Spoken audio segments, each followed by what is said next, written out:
අපි කොහොමද මේ වාක්‍ය දෙක ලියන්නේ කියලා බලමු. පළවෙනි වාක්‍යය නම් මේක ලාභයි.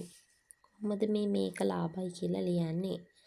මේක ලාභයි කියලා කියන්නේ ලාභයි කිව්වහම cheap. මේක නම් this is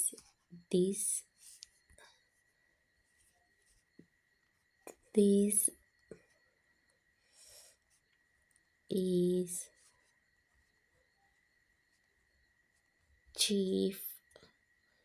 මේක ලාභයි. This is cheap.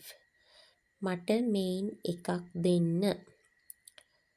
කොහොමද මේ කියන්නේ? මට මේන් එකක් දෙන්න. get me දෙන්න නම් get me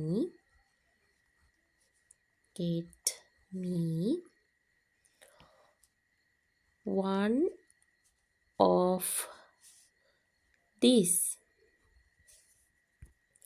Get me one of this. මට මේන් එකක් දෙන්න.